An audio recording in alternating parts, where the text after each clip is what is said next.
The Brownie of the Lake. Once upon a time there lived in France a man whose name was Jean Rieu. You might have walked a whole day without meeting anyone hinted, for he had a large farm, plenty of money, and above all, a daughter called Barbara, who was the most graceful dancer and best dressed girl in the whole countryside. When she appeared on holidays in her embroidered cap, 5 petticoats, each one a little shorter than the other, and shoes with silver buckles, the women were all filled with envy and a little cared about what they might whisper behind her back, as long as she knew that the clothes were finer than anyone else's, and that she had more partners than any other girl. Now, amongst all the young men who wanted to marry Barabek, the one whose heart was most set on her was her father's head man. As his manners were rough and he was exceedingly ugly, she would have nothing to say to him, and what was worse, often made fun of him with the rest. Jegu, that was his name, of course, heard of this, and it made him very unhappy. Still, he would not leave the farm or look for work elsewhere, as he might have done, for then he would never see Firebuck at all, and what was life worth to him without that? One evening he was bringing back his horses from the fields and stopped at a little lake on the way home to look and drink. He was tired with a long day's work and stood with his hand on the mane of one of the sow-mills, waiting till they had done, and thinking all the while of Firebuck, when a voice came out to the grouse nearby. "What's the matter, Jegu? You mustn't despair yet." A young man glanced up in surprise and asked who was there. "It is I, the Brownie of the Lake," replied the voice. "But where are you?" inquired Jegu. "Look close. You'll see me among the reeds in the form of a little green frog I can take. Any shape I choose, and even, which is much harder, to be invisible if I want to." "Then show yourself to me in the shape which your family generally appears," replied Jegu. "Certainly, if you wish." And the frog jumped on the back of one of the horses and changed into a little dwarf, all dressed in green. His transformation rather frightened Jegu, but the brownie bade him have no fears, for he would not do him any harm. Indeed, he hoped that Jegu might find him some use. "But why would you take all this interest in me?" he asked suspiciously. "Because of a service you did me last winter, which I have never forgotten," answered the little fellow. "You know, I am sure, that the Korrigans who dwell in the White Corn country have declared a war on my people, because they say that they are friends of man. We were therefore obliged to take refuge in distant lands, and to hide ourselves at first under different animal shapes. Since that time, partly from habit and partly to amuse ourselves, we have continued to transform ourselves, and it is in this way that I got to know you." "How?" exclaimed Jegu, filled with astonishment. "Do you remember when you were digging in the field near the river 3 months ago, and you found a robin redbreast caught in a net?" "Yes," answered Jegu. "I remember it well, and I opened the net and let him go." "Well, I was that robin redbreast. Ever since I have vowed to be your friend, and as you want to marry Barbuck, I will prove the truth of what I say by helping you to do so." "Ah, my little brownie, if you can do that, there's nothing I won't give you, except my soul." "Then let me alone," rejoined the dwarf, "and I promise you that in a few months you shall be the master of the farm and of Barbuck." "But how are you going to do this?" exclaimed Jegu wonderingly. "That is my affair. Perhaps I may tell you later. Meanwhile, you just eat and sleep, and don't worry yourself about anything." Jegu declared that nothing could be easier, and then taking off his hat, he thanked the dwarf heartily and led his horses back to the farm.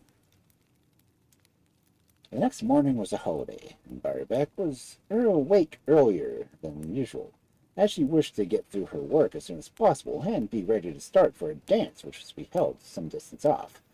She first went to the cow-house, which it was her duty to keep clean, but to her amazement she found fresh straw put down, and racks filled with hay, the cows milked, and the pails standing neatly in a row. "Of course Jacob must have done this in my hope of giving him my dance," she thought to herself. and when she met him outside the door, she stopped and thanked him for his help. To be sure, Jegu only replied roughly that he didn't know what she was talking about, but his answer made her feel all the more certain that it was he and nobody else. The same thing took place every day. Never had the cowhouse been so clean or the cows so fat. Morning and evening, Barbec found her earthen pots full of milk, a pound of butter freshly churned, ornamented with leaves. At the end of a few weeks, she grew used to the state of affairs that she only got up to just in time to prepare breakfast. Soon even this grew unnecessary, for a day arrived when, coming downstairs, she discovered that the house was swept, the furniture polished, the fire lit, and the food ready, so that she had nothing to do except to ring the great bell which summoned the laborers from the field to come and eat. This also she thought was the work of Jegu, and she could not help feeling that a husband of this sort would be very useful to a girl who liked to lie in bed and to amuse herself. Indeed, Barbec had only wished to express the wish for it to be satisfied. If the wind was cold or the sun was hot, and she was afraid to go lest her complexion should be spoilt, she need only to run down to the spring close by and say softly, "I would like my churns to be full, and the wet linen to be stretched on the hedge to dry," and she never need give another thought to the matter. If she found the rye bread too hard to bake, or the oven taking too long to heat, she just murmured, "I should like to see 6 loaves of the shelf above the bread box." And 2 hours after, they were there.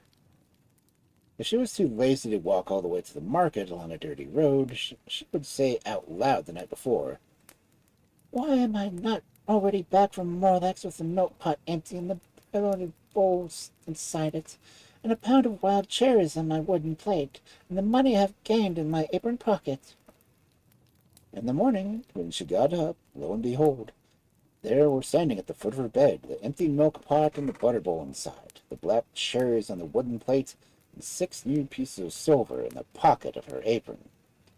And she believed all this was a doom of Jegu, and she could no longer do without him, even in her thoughts.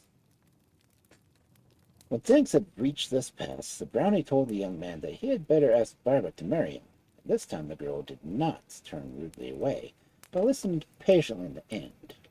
In her eyes he was ugly and awkward as ever, but he would certainly make the most useful husband, and she could sleep every morning till breakfast time, just as a young lady, and as for the rest of the day, it would not be half long to get all the work she had meant to do.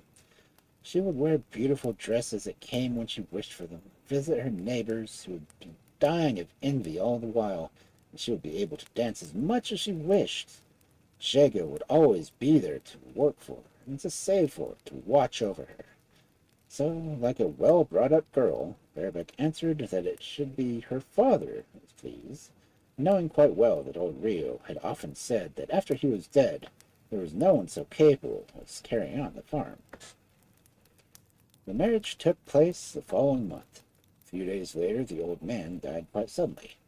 Now Jegu had everything to see to himself, and somehow it did not seem so easy as when the farmer had been alive. But once more the brownie stepped in, and was better than 10 laborers. There was he who plowed and sowed and reaped, and if was happened occasionally, it was needful to get the work done quickly. The brownie called in some of his friends, and as soon as it was light, a host of little dwarfs might have been seen in the fields, busy with hoe, fork, or sickle. By the time the people were about, all was finished, and the little fellows had disappeared. All the payments the brownie ever asked for was a bowl of broth. And every day of her marriage, Barbec noted the surprise and rage that things ceased to be done for her as they had been done the weeks and months before. She complained to Jegu of his laziness, and he only stared at her, not understanding what she was talking about. But the brownie, who was standing by, burst out laughing, and confessed that all the good offices he spoke of had been performed by him, for the sake of Jegu. But now that he had other business to do, and it was high time that she looked after the house herself. Barbec was furious. Each morning when she was obliged to get up before dawn to milk the cows and go to market, and each evening she had to sit up till midnight in order to churn the butter, her heart was filled with rage against the brownie who had caused her to expect a life of ease and pleasure. But when she looked at Jegu and beheld his red face, squinting eyes, and untidy hair, her anger was doubled. If it had not been for you, you miserable dwarf, she would say between her teeth, if it had not been for you, I should never have married that man, and I should have been going to dances where the young men would have brought me presents of nuts and cherries and told me that I was the prettiest girl in the parish. While now I can receive no presents except from my husband. I can never dance except with my husband. Oh, you wretched dwarf, I will never, never forgive you. In spite of her first words, no one knew better than Barbec how to put her pride in her pocket as a suitor. And after receiving an invitation to a wedding, she begged the Brownie to get her horse to ride there. To her great joy, he consented, bidding her set out for the city of the dwarfs to tell them exactly what she wanted. Full of excitement, Barbec started on her journey. It was not long when she reached the town, and she went straight to the dwarfs, who were holding council in a wide green place, and said to them, "Listen, my friends, I've come to beg you to lend me a black horse, with eyes and mouth, ears, and bridle and saddle." She had hardly spoken when the horse appeared, and mounting on his back, she started for the village where the wedding was to be held. At first she was so delighted with the chance of a holiday from the work she had hated, that she noticed nothing, but very soon it struck her as odd as she passed all the roads full of people. They all laughed as they looked at her horse. At length she caught some words uttered by one man to another. "Why, the farmer's wife has sold her horse's tail." And she turned in her saddle, and yes, it was true. Her horse had no tail. She had forgotten to ask for one, and the wicked dwarfs had carried out her orders to the letter. "At any rate, I shall be there soon," she thought, and shaking the reins, urged her horse to a gallop. But it was of no use. It declined to move out of her walk. Now she was forced to hear all the jokes that were made upon her. In the evening she returned to the farm, more angry than ever, and was quite determined to revenge herself on the Brownie whenever she had the chance, which happened to be very soon. It was the spring, and just in the time of year when the dwarfs held their fete, and one day the Brownie asked Jegu if he might bring his friends to have supper in the great barn, and whether he would allow them to dance there. Of course, Jegu was only too pleased to be able to do anything for the Brownie, and he ordered Barbec to spread her best tablecloths in the barn, and make a quantity of little loaves and pancakes, besides, to keep all the milk given by the cows that morning. He expected she would refuse, as he knew she hated the dwarfs, but she said nothing, and prepared the supper as he had bidden her. When all was ready, the dwarfs in new green suits came bustling in, very happy and merry, and took their seats at the table. But in a moment they all sprang up with a cry and ran screaming away, for Barbec had placed hot pans of coals under their feet, and all their poor little toes were burnt. "You won't forget that in a hurry," she said, smiling grimly to herself, and in a moment they were back again with large pots of water, which they poured on the fire. Then they joined hands and danced around, singing, "Wicked, treacherous Barbaroo, our poor toes are burned by you. Now we hurried from your hall, bad luck light upon you all." That evening they left the country forever, and Jegu, without their help, grew poorer and poorer, and at last he died of misery, while Barbec was glad to find work in the market of the Marlex.